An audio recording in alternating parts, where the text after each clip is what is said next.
Cycles with cyclesgaming.com, bringing another edition of the Modern Janky. We have our third practice match of the day, I think, and this is great. And as in the last match, anytime you see Psychic Frog in your opening hand, you should consider keeping it. So we are setting up already for a full graveyard on turn 2. See what our opponent gets up to, and if they're going to swoop on us early. We have I don't know, had some success executing our game plan, but not success in the sense of wins. I mean, we beat Mardu in one game and then lost the match. And then Indomitable Creativity sort of steamrolled us. I don't know if we all see this, but Black White, then I'll stop that. Okay, so we might just be fatal portion. And what does it say? Beginning event step, if you gain life this turn. Gosh, all right, yeah, I mean, I just, some of what I keep running into with some of these decks is I think Modern has just moved on. There's a new beast. All right, so that's a good card for us. I mean, we're going to do what we're going to do. We're going to turn 2 Psychic Frog, turn 3 get back Gravecrawler and 2 Product Amalgams if everything goes well. Modern has just moved past some of these, even this combo mid-range. I guess you call it mid-range. I mean, we're going to put a lot of power on the battlefield by turn 3.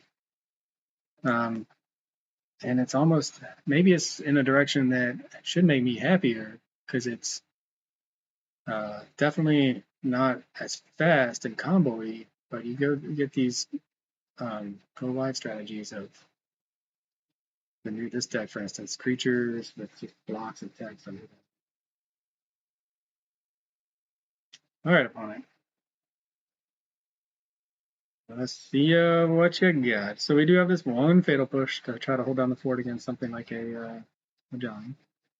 We will probably not run that out just yet. And hopefully our opponent will eventually click OK. There we go. I mean, we're not blind. Well, we could go. But we want the zombie. We'll stick to supplier in order to cast a Gravecrawler. Hopefully our opponent does not fatal pushes. I mean, they're going to get a token, right? And that's okay. I think we're just going to have to slog through some of this.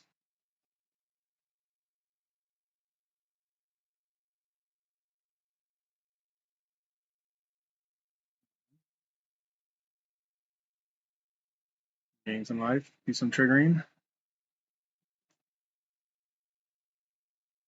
Their follow up. Ooh, that Gravecrawler of their own. Alright, so they have a little bit of their own synergies. Interesting. Using a Gravecrawler strategy. Thank you for reminding me, deck.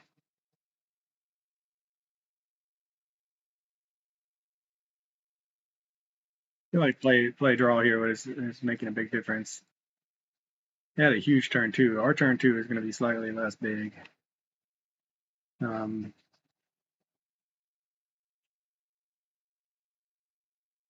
No, they're setting up for a pretty big turn 3. I mean, yeah, we'll see if we can't cobble together enough power to kind of force them to start blocking. The Psychic Frog, man, let's see what they do. Warren Soul Trader. So now they can loop.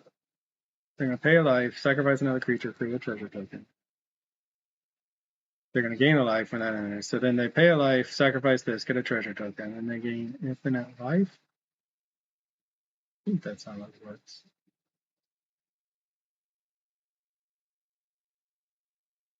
Oh, hey, interesting. I like the deck. I like the synergies. We're tapped out, so if they do for some reason pass, which I don't know how to do, they can, it's a zombie, right? So they can continue to make grave crawlers with this little setup. Go down to 1 card, they sacrifice Ocelot Pride, or I get another treasure token. And then they're going to play Marionette. Need another life, and a couple lives. Sure.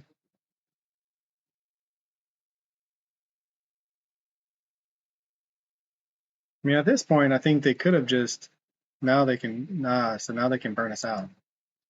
Whenever another creature artifact controls from the graveyard. So that's a turn 3 win, folks.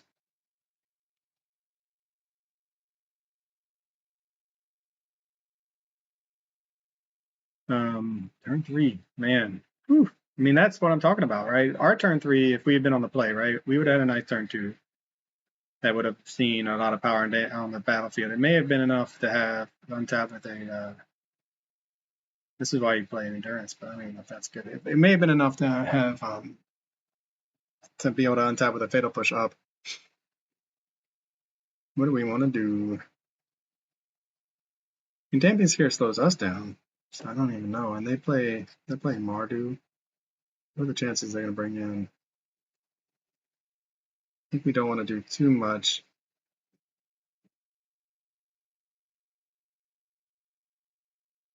We want to just stick to our game plan of. Oh yeah, I mean that's a beautiful. That's like that's an aristocrat style deck in modern that is looking. I mean, look at all those Modern Horizons 3 cards, right? Ocelot Pride, the one drop. I can't remember the name. The Goblin. I mean, these are all Modern Horizon 3 all stars that are dominating this format. I'll keep it. It's not great, but we do have the Assassin's Trophy. We just need the green source. We can Otherworldly Gaze.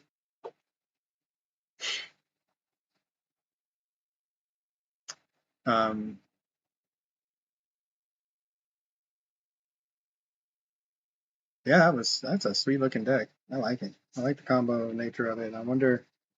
Yeah, the more I play Modern, the more I feel like it's just like sweepers. 3-mana sweepers are at a premium.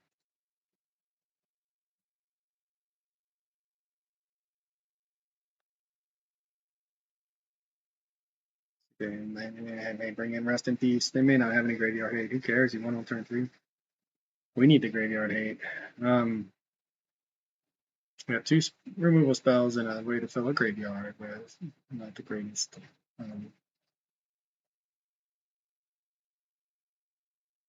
Vengevine. So now we got the oldie and goodie powerful card that just real good against Psychedelic.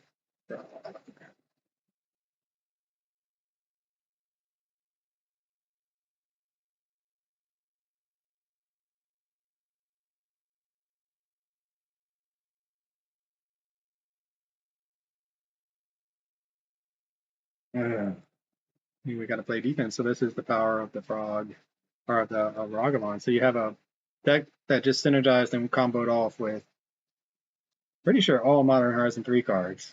That was what was on the bat, short of Gravecrawler, which is a key combo piece. And now they're playing, the best one drop in the format before, perhaps.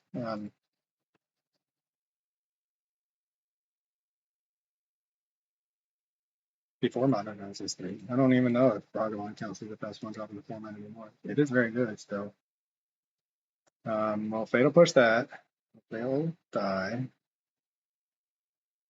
We will then Psychic Frog next turn. Well, Otherworldly Gates at the end of our opponent's turn. Assuming we don't get Falsey. Unless he's hurst. That's all. 2 target cards from a single graveyard.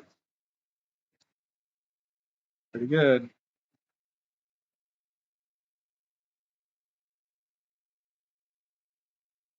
Still going to do what we're doing. But it is going to slow us down.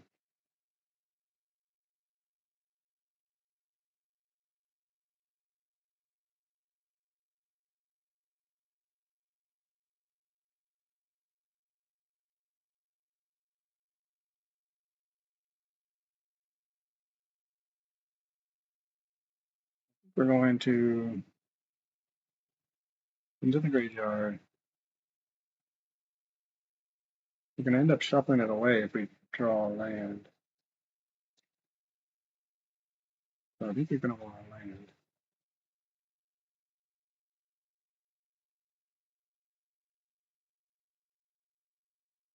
Yeah, our Modern Horizons 3 cards just are not quite as powerful. I guess if this is a 1-drop.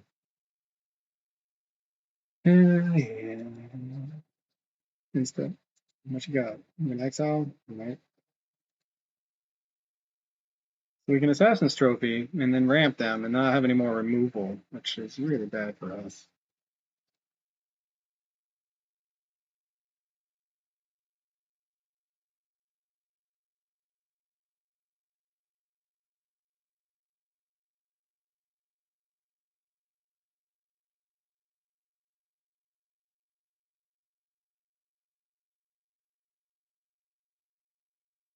I mean, they're going to just destroy our graveyard. All right, we will. I don't even know if we want to, honestly, if we want to pitch the Gravecrawler yet. Next turn we can discard it to the Psychic Frog, grow it. Yeah, I just, sure if they, yeah, not much we can do about it. The Vengevine strategy just made me too underpowered. Too slow. It used to be they could get hated out. Graveyard hate, obviously, and that's what's happening. But also, you look at some of what Modern Horizons 3's brought, this guy, God of Souls, some of what Modern Horizons 3's brought to the table, and you're like, well, they don't even need Graveyard hate. They can just straight up beat us by playing stuff like this.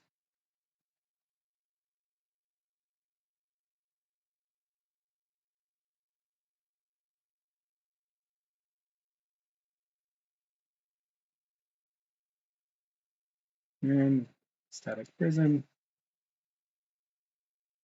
Wow. All right. All the things. Down to 2 cards. They had their Graveyard Hate and the Ragavan, and I mean, they had 2 of the best 1-drops. Static Prison for a bit of removal. What a frustrating game. This one might not even make it to the YouTubes, to be honest.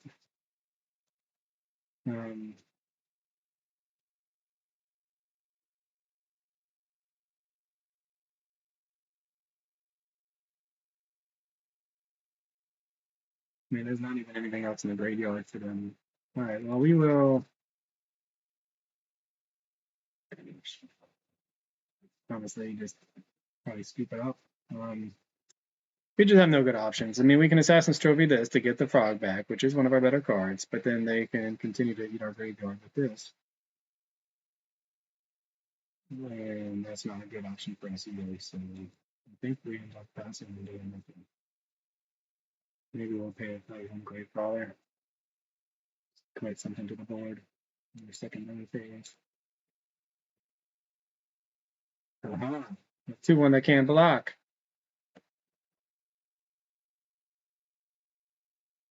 I mean, getting the Psychic Frog back and just eating everything else, right? Saying, okay, well, fine, we'll never have anything in our graveyard. We're just going to go all in on the Psychic Frog to destroy you. With 3 cards in hand, that's a Slowcock. I just don't know if it's the right move versus being able to get rid of this unlicensed hearse in a way to that will allow us to continue to do our game plan. But, then they play something like Johnny.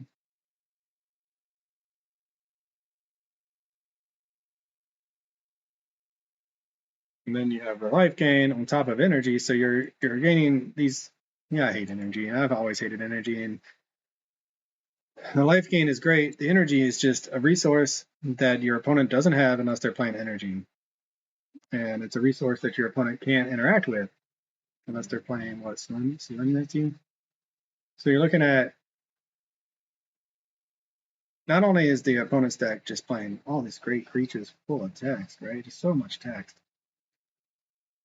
but now they can use some energy if they want to grow their 2+1/+1 cards and you just end up with, it's like saying it's just an extra resource. It's the best way to describe it.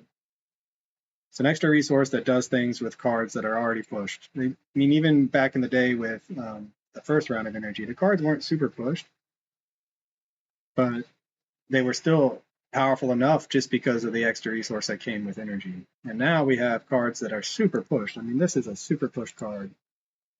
It's a one drop, just a one drop. It becomes a name.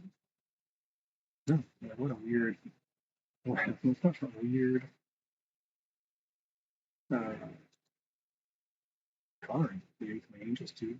Anyway, this card is super pushed, and it gives you a resource that your opponent doesn't have unless they're also playing energy. So I think, in my mind, I was getting excited again to play Modern. It doesn't take much, unfortunately, before I'm no longer super excited to play Modern.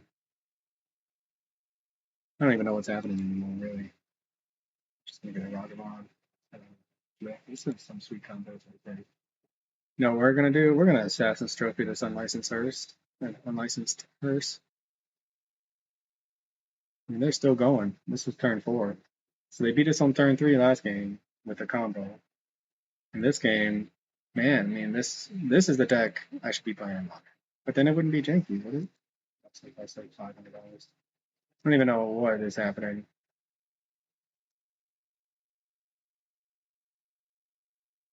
That's where we're at in Modern, today's Modern. I don't even know what's happening. Turn 4. Look at all this stuff. They had 7 energy before this turn, and then they've gotten 7 back somehow. Yeah, sure. Do it. Go get land. I'll probably be scooping it up. Yeah, I'm just I'm a little bit disheartened again with Modern and the way it is right now. This is clearly a Modern Horizons 3 format. And it wasn't like we were even competing with the Modern Horizons 2 decks, to be honest. We were competing, but all right, well, this is pretty brutal. Another brutal loss. I don't even know why I'm still talking. I doubt this will go to YouTube, but if it does, Johnny Cycles for cyclesgame.com. I'll catch y'all on the next one. This has been another edition of Keeping Modern Janky. This is Johnny Cycles with cyclesgaming.com. If you haven't already, check out my original Magic the Gathering content over at cyclesgaming.com. I write about my various commander decks. I post articles and video of my gameplay of my various modern janky brews, and I'm publishing my science fiction fantasy novel, The Podkind, serially. If you enjoy the content, check out my YouTube channel, Johnny Cycles, and click that subscribe button. Everybody counts. As always, thanks for watching. This is Johnny Cycles. I'll catch y'all on the next one.